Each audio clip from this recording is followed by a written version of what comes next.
Hey everyone, welcome back to Six Sister Stuff. Today we're sharing with you 3 easy freezer meals to make your mornings a little bit smoother. So my name is Kristen, I'm Camille, and today we're sharing with you 3 easy freezer meals because really, mornings are crazy. They're insane. With kids and getting them out the door, it's crazy. And I don't like to make my kids eat cereal every single morning. And so I like to prep my breakfasts so I can just give them food and then we can go out the door a little bit faster. Exactly, because mornings are stressful enough, so instead of making a hot breakfast, have it all ready to go. Pull it out of the freezer, heat it in the microwave, breakfast is done. Good. All right, let's get started. Okay, so the first one we're gonna make today is actually one of the most popular recipes on our blog. They're called scrambled egg muffins, because you make them in a muffin tin, but basically it's scrambled eggs with whatever you want to add to it. So I'm gonna show you the quick and easy way to do this. I'm just taking some cooking spray. I've got a muffin tin here with 12 cavities, I guess. We're just gonna spray each one. And you wanna make sure that you get the spray in the entire cup, in the entire tin, so that it doesn't stick as you pull them out. You don't want that. No, because then it comes out all messy. Yes. Then I'm just using large eggs. I've got 12 here. Do you want to help me crack them? Yes, I'll crack them. We're going to crack 1 in each muffin tin. Now, if you have a lot of people in your family, you can easily make 2 of these, right? And cook them at the same time. Yeah, you can make as many of these as you want. This is a fun one too to get your kids help with. I mean, if they can crack an egg, they're good. If you wanted to, you could also scramble the eggs in a bowl, but this is just an easy shortcut. Nice. That we're gonna show you. It's one less dish that you have to do. I might do it without my children because we'd be eating egg shells for breakfast. Right? Yeah. Okay, so once you get all of them cracked, the rest is completely up to you. Whatever you want to add to them. We're gonna keep it simple today and just do some ham and cheese, but before we do that, you just want to take a whisk and kind of whisk the egg yolk in each one. There we go. Yeah, these are kind of large eggs. I would probably do a medium-sized egg, Nice. just so you don't mess up the muffin tin. It's going to be a little messy, but that's and okay. if you like the egg yolk to be a little bit more runny, then I just leave it whole. Yeah, totally. Leave it as is. You could also use a fork if you don't have a whisk. That would work perfectly too. That's a good idea. So just break the yolk in each one, give it a little stir. A little swirl. Yep, and you'll be good to go. Now, seasonings maybe? Yeah, totally. So whatever seasonings you want to do, I keep it simple. Just do a little bit of salt and pepper on each one. And the great thing is too, after these cook, you can always add more seasonings, like if you need more salt and pepper, if you need a little garlic powder, whatever you want to do. That's true. Okay, the next thing that I like to add is any type of protein. So, I mean, extra protein in the morning, it's awesome. I just bought this pre-cooked ham. Whatever protein you do, you just want to make sure it's pre-cooked. So if you're going to do sausage or bacon, make sure you cook it first and then you can add it to these egg cups because it's not going to have enough time to fully cook if you have raw meat in there. Okay. Yep. So sometimes I like to take my leftover turkey or chicken and put it in there too. I like chicken in my eggs. Combo is chicken and eggs. It is. But it works. I like it. I like it. Great lean protein, great way to start the day. Yes. Okay, the other thing I like to add is just cheese. Oh, sorry, I can do Can't have that. scrambled eggs without cheese. Right. But from here, it really is whatever you want to add. And this is where I let my kids join in. Nice. Because they can we like to do peppers, we like to do zucchini, we'll do tomatoes. I like mushrooms. Yeah, mushrooms are so good. Onions.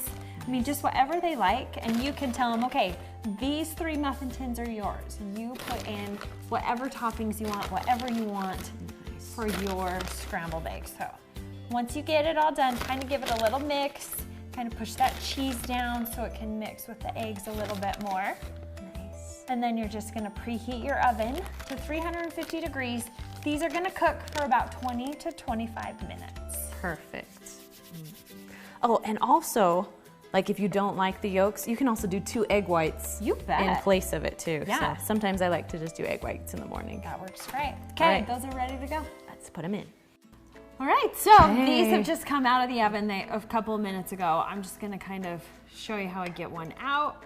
So these are ready to eat right now, or you can just put them straight in the freezer from this.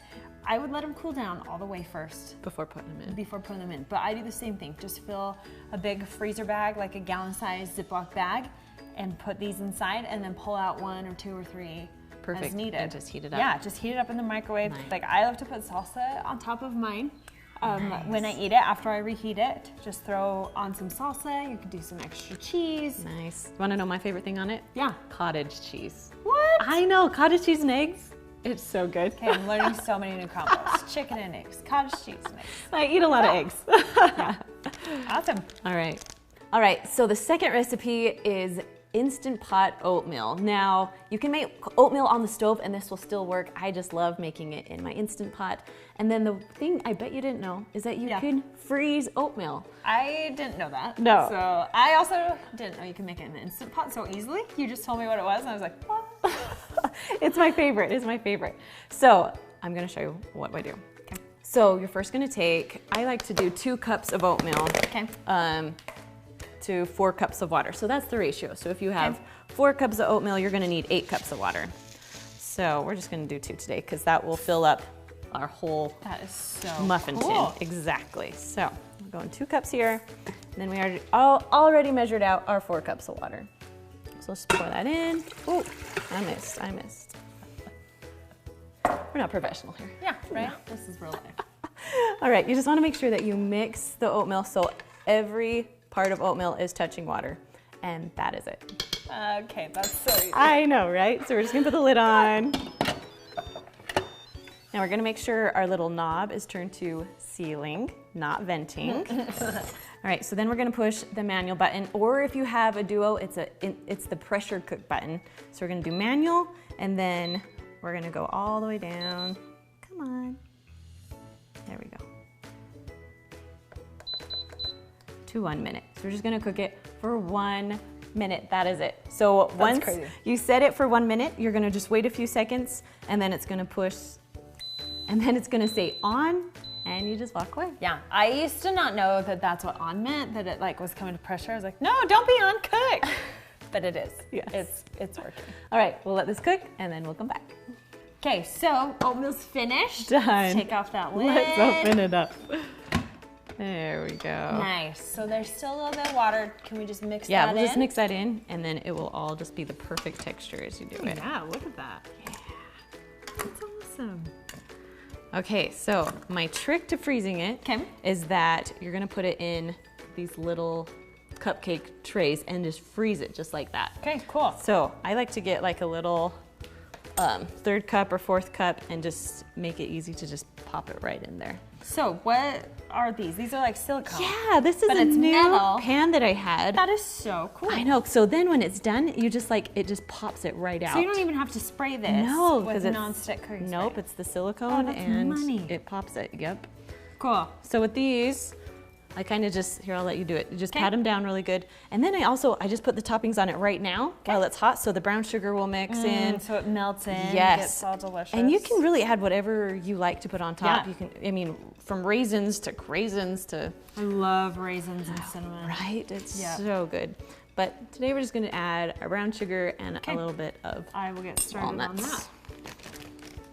Okay, so then I kind of press the nuts down a little bit. Okay. And then I actually just stick it in the freezer just like this. Even when it's hot? Even when it's hot, I just throw it right in. So I wait a few hours and then we'll pull it out. Okay. Okay, awesome, stick in the freezer.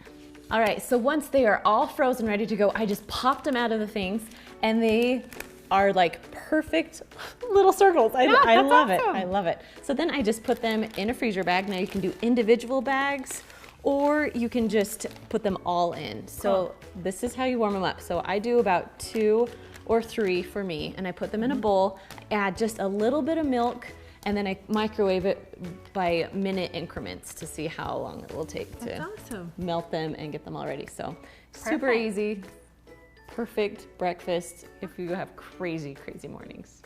So our last recipe, we're gonna show you how to freeze waffles. Now, I wouldn't suggest freezing pancakes. Like you can, but when you cook them again, lots of times they're soggy. They're soggy. Yeah, so they're not my favorite. So I actually found this cute little waffle iron. It's just mini and it makes single servings. Yes. Yeah. But it makes them the perfect size that you can stick them in the toaster oven. Or toaster. Yeah. and they come out perfect. So I make a lot of these and then I freeze them. It's like homemade Eggo waffles. Yes, But yes. they taste so much better and they're better for you. So Yes. Cool. So now you can make homemade waffle mix. Yeah. But one of my favorites is the Kodiak cakes. I don't know if you guys have seen that. There's protein in it, and so I feel like it's a little bit healthier. I'm getting some protein in. My kids are getting protein, so they're not starving at school. right. So And it's whole grain. Like if you read the ingredients on here, and this isn't sponsored, it's just our true opinion. It's our favorite. Like the ingredient list, you can pronounce everything that's on there, which is a huge plus to me. Yes. So we're just gonna do 1 cup of Kodiak cake and then 3/4 cup of water. So we're just following literally the instructions that are on there. Sometimes I will add a little bit of cinnamon and vanilla to it as well, Ooh. just to kind of give it it a some better flavor. flavor. It's good. It really is good. It's just a buttermilk flavor, but cinnamon and vanilla, they make everything taste better. I agree. Okay, so you mix that. I'm gonna spray this with cooking spray just because it makes my life a little bit easier if it's sprayed. It comes out really nicely. Okay, cool. All right. So with this, I just do about like 2 scoops full of the batter because you don't want it too full because it comes out the edges. So spread it around a little you bit. sound like you're speaking from experience. Oh, and my kids too. Oh no, you did the waffles by yourself. Too much. But anyways, so you just wait for this little light to go off and it's Okay, that's the cutest little waffle maker. Thank you. I love it. I You love can use a big waffle maker too. Definitely. We use big waffle makers and then freeze all the waffles. And then do you just cut them into fourths or what do you do? Cut them into fourths. Like we have some that are like squares, so there's 4 squares. But like you said, they don't fit quite into the toaster as easily. So Gotcha. I do like these. Even though it might take a little bit longer, Yeah. but This is another one too. If you've got big kids, like let them they can do it let them themselves. make waffles one day and then stick them all in the freezer. I love it. Okay, so when it's all done, we're just gonna open it up. That is the and- cutest little I waffle. know, isn't it so cute? Yep. So cute. Perfect. And then you go again Yep. till and your stick it in batter's there. done. Okay, so Okay. once you've cooked a few, I just like to stick them in a freezer bag. Yep. Perfect. You want to make sure they're all the way cooled down. Yes. You don't want to put them in hot. No. And I stick them on top of each other. I do too. And you can use smaller freezer bags if you want to, but you know, I usually choose a fill big it one all the today. way up. Of all your stuff. Yep. With like, I don't know, a dozen of those. Okay, and then I usually just pull 1 out or 2 at a time, whatever I totally. need, and stick it in the toaster Yep. or even stick it in the microwave is fine. Yeah, I've done that too. Well, I hope you guys loved these freezer meals. Now, if you want more freezer meal ideas, we have a lot of Instant Pot and slow cooker freezer meals. We just thought it would be fun to do breakfast freezer meals today. So if you want to check out those videos, there is a video link down below just for you. And if you are new to this channel, don't forget to subscribe and give us a big thumbs up, and we will see you guys next week. See you later. Bye.